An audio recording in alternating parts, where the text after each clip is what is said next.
جی ناظرین، کچھ بات کرنا چاہتا ہوں۔ ایک بڑا اہم اور تاریخی دن ہے آج، جنوری جو 8/2024، ایک نیا جسے کہنا چاہیے آ، قانونی اور آئینی اور سیاسی باب جو ہے اس کا آغاز ہوا ہے۔ اور وہ اس طرح سے کہ پاکستان کی سپریم کورٹ نے یہ تسلیم کر لیا ہے کہ جو ان سے پہلے فیصلے ہوئے تھے وہ غلط تھے، یعنی کہ تاحیات نااہلی کا فیصلہ جو انہوں نے نواز شریف اور جہانگیر ترین اور چند دیگر افراد کے خلاف سنایا، وہ قانون میں اس کی کوئی گنجائش ہی نہیں ہے، آئین میں گنجائش ہی نہیں ہے۔ یہی بات اس وقت کہی گئی تھی، کئی بار لوگوں نے کہا، لیکن چونکہ اس وقت کی عدلیہ اور اسٹیبلشمنٹ کو اتنی جلد بازی تھی، اتنی ان کو مصیبت پڑی ہوئی تھی کہ انہوں نے نواز شریف کا پتہ کاٹ کر کے اپنی نئی سیاسی بساط بچھانی تھی، جس کا وہ خمیازہ بھگت رہے ہیں۔ دونوں ہی جو بڑے فریق ہیں، دو بڑے گھر جو ہیں پنڈی اور اسلام آباد کی کانسٹیٹیوشن ایونیو کے اوپر، ان کے ساتھ جو کچھ ہو رہا ہے وہ اسی کا خمیازہ اور اسی کا شاخسانہ ہے کہ جس طریقے سے انہوں نے یہ سارا کام کیا اس کا نقصان ہوا۔ لیکن ان کو جو بھی نقصان ہو یا جو بھی گالیاں پڑیں یا جو بھی ہو، اصل تو ملک کا نقصان ہوتا ہے، اور ملک میں جمہوریت کی جو گاڑی ہے وہ پٹری سے اتر کر نیچے گر جاتی ہے، جو کہ ابھی تک گری ہے ہنوز۔ اب اس کو کون اٹھائے گا، کتنا وقت لگے گا، یہ تو ابھی آنے والے سال اور مہینے جو ہیں اس میں پتہ لگ جائے گا۔ لیکن یہ فیصلہ جو ہے یہ ایک بہت بڑی جو جیت ہے، اگرچہ نواز شریف کے لیے، لیکن یہ عمران خان کے لیے بھی ایک بہت بڑی جیت ہے۔ اور اس کی وجہ یہ ہے کہ یہ تاحیات نااہلی والے جو چورن ہے، یہ اب عمران خان کے اوپر نہیں لاگو ہو سکتا، کیونکہ سپریم کورٹ نے اتنی واضح طور کے اوپر اس کا ذکر کر دیا ہے، اور جو لگ رہا ہے کہ اب اس کی تفصیلی فیصلہ تو آنا ہے، لیکن انہوں نے یہ کہا ہے کہ یہ سپریم کورٹ کا کام ہی نہیں ہے۔ جب پارلیمنٹ نے قانون بنا دیا 5 سال والا، جس کے بقول چیف جسٹس جو کہ وائڈلی ایکسیپٹڈ بھی ہے، تو پھر اس کی ضرورت نہیں رہتی۔ مسئلہ یہ ہے کہ یہ جو سپریم کورٹ کا فیصلہ تھا، یہ ہم تو بھی اس تناظر میں بات کر رہے ہیں، لیکن یہ ابھی کا معاملہ نہیں ہے۔ یہ 1947 میں یہ کام سٹارٹ ہو گیا تھا، بلکہ ہمارے پہلے وزیر اعظم لیاقت علی خان شہید جو تھے، وہ انہوں نے بھی اسی کارروائی کا آغاز کر دیا تھا کہ کس طرح سے اپنے سیاسی مخالفین کو میدان سے باہر کرنا، تو ان کی نااہلیاں کریں۔ لائف ٹائم جو ہے وہ کمی ہوئی ہے تاریخ میں، لیکن نااہلی کا بڑا ٹھیک ٹھاک استعمال غلط اور صحیح دونوں کیا گیا ہے۔ لیاقت علی خان کے بعد جو متعدد حکومتیں آئیں، بڑی انسٹیبل تھی، وہاں بھی اس کا چرچا رہا۔ اور پھر ایوب خان صاحب جو آئے، فیلڈ مارشل ایوب خان کا 10 سالہ دور تھا، اس میں تو اس کو باقاعدہ اتنا وائڈلی پریکٹس کیا گیا۔ ایپڈو کا قانون جو تھا، الیکٹڈ باڈیز ڈسکوالیفیکیشن آرڈر، اس کا اطلاق ہر جگہ ہوا۔ اور آپ کو یاد رہے کہ اس وقت بھی کرپشن کے چارجز ہی لگائے جاتے تھے، جیسے کہ آج لگائے جا رہے ہیں یا ماضی میں لگائے گئے ہیں، ماضی قریب میں بھی۔ اور یہ سلسلہ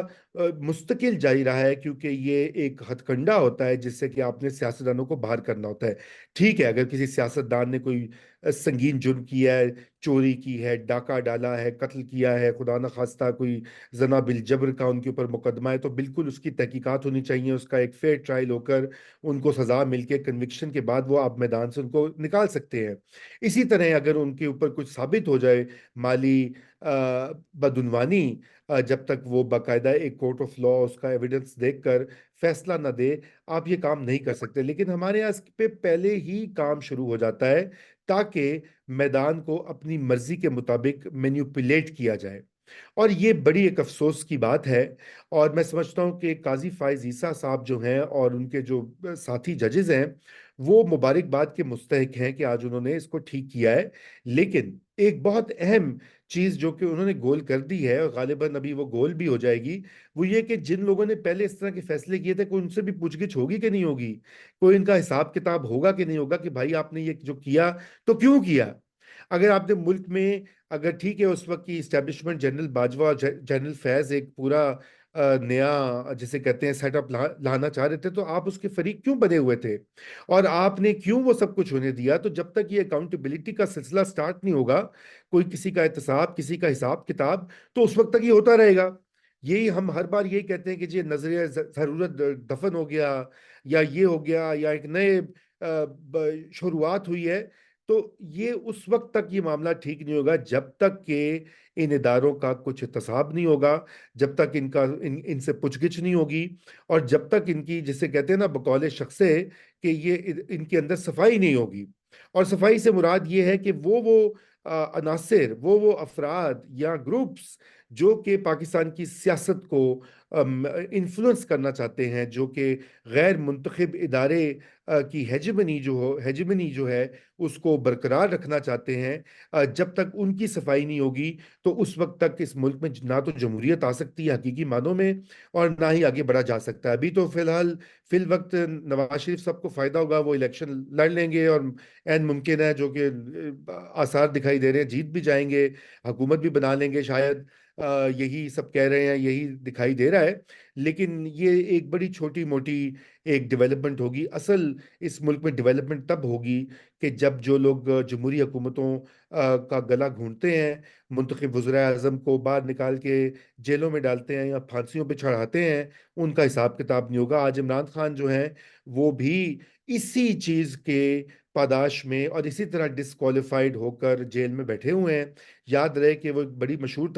فوٹوگراف ہے جو کہ بھی سوشل میڈیا پہ بڑی شیئر کی جا رہی تھی، کہ جب مٹھائی تقسیم کر کے وہ سب کھا رہے تھے، عمران خان صاحب ہیں اس پکچر میں، ان کو رفقائے کار ساتھ کھڑے ہیں، بڑی خوشی سے وہ منا رہے ہیں۔ چند ٹی وی اینکرز جو ہیں وہ چیخ چیخ کر تا حیات نااہلی کا جو ہے وہ سیلیبریشن کر رہے ہیں ایک طرح کی خوشی اور تمانیت کے ساتھ۔ آج ان کے لیے بھی یہ ایک سبق ہے، ایک سبق ہے کہ وہ کچھ سیکھیں کہ تاریخ کا پہیہ جو ہے وہ گھومتا ہے، حالات ایک جیسے نہیں رہتے، اور وقت کے ساتھ جو ہے یہ تمام معاملات بدلتے ہیں۔ آپ کسی بھی جو ہے غیر منتخب ادارے کے زیر اثر آ کر سیلیبریٹ کرنا چاہیں کسی سیاستدان کی ایگزٹ کو یا انٹری کو، تو وہ آپ کو زیب نہیں دیتا۔ یہ کام صرف عوام کا اور سیاستدانوں کا ہے۔ وہ آپس میں جس طرح سے اپنے سیاستدانوں کو نکالیں، ڈیفیٹ کریں، ان کو وہ شکست دیں، یہ عوام کا کام ہے۔ نہ یہ پارلیمنٹ، نہ یہ عدلیہ کا کام ہے، نہ یہ فوجی اسٹیبلشمنٹ کا کام ہے، نہ یہ خفیہ ایجنسیوں کا کام ہے، نہ یہ ٹی وی اینکرز کا کام ہے۔ یہ کام براہ راست عوام کا ہے۔ یہی پاکستان کے آئین میں لکھا ہے، اور اس آئین کو اگر مان لیں گے تو اس ملک کی کوئی صورت نکل آئے گی، نہیں تو یہاں پہ جو بھٹا بیٹھا ہوا ہے یہ مزید بیٹھے گا۔ اس کے ساتھ ہی خدا حافظ۔